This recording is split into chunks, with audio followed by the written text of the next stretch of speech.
L'Ukraine qui est au cœur de la rencontre Macron-Scholz. Le soutien à Kiev est indéfectible des deux côtés du Rhin, mais il y a des divergences sur la possibilité d'envoyer donc des troupes au sol, par exemple, mais aussi sur l'envoi de nouvelles armes. Berlin a annoncé la livraison d'un système Patriot supplémentaire. Bonjour Clovis Casali, on vous retrouve près à Mesenberg, c'est ça, vous êtes notre envoyé spécial. Les deux hommes vont diriger un conseil des ministres franco-allemands. En tout cas, c'est ce qui est prévu. Je ne sais pas si c'est en cours.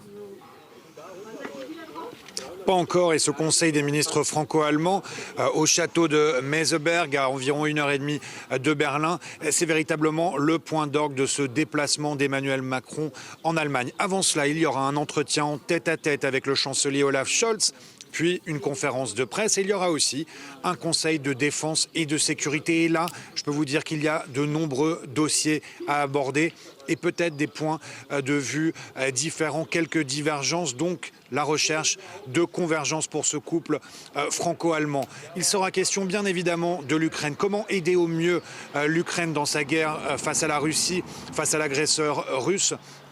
Comment aider Zelensky au mieux? Quelles armes livrer? Quels moyens faut-il donner à l'Ukraine? Et le président Emmanuel Macron l'a rappelé hier à Dresde lors de la fête de l'Europe. Nous devons bâtir une politique européenne de coopération et de sécurité commune. Il a ajouté: on ne peut pas tout le temps faire appel à notre allié américain. Qu'en pense l'Allemagne? On le saura certainement aujourd'hui, l'Allemagne qui a des liens militaires privilégiés, bien évidemment, avec les États-Unis. Et puis, il y a la question économique. Ces derniers jours, le président français a rappelé que ce Conseil des ministres franco-allemand permettrait de poser des jalons pour doubler le budget européen. Et d'ailleurs, Clovis, les deux dirigeants ont signé une tribune commune dans le Financial Times. Il est question de souveraineté économique. La souveraineté européenne avant tout, avec un objectif clair, renforcer l'Europe politique mais aussi économique. Plus d'innovation, plus de marché unique, plus d'investissement, plus d'harmonisation, moins de bureaucratie.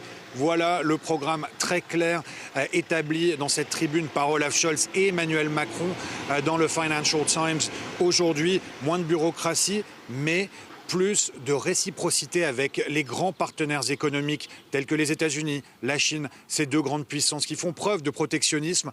L'Europe, pas assez aux yeux d'Emmanuel Macron, d'où cette idée de réciprocité.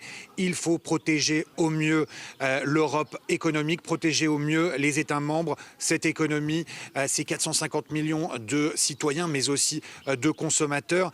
Et l'économie, la compétitivité sera bien sûr au cœur aussi de cette rencontre entre Olaf Scholz et le président Emmanuel Macron. Que vous nous faites vivre sur France 24. Merci beaucoup Clovis.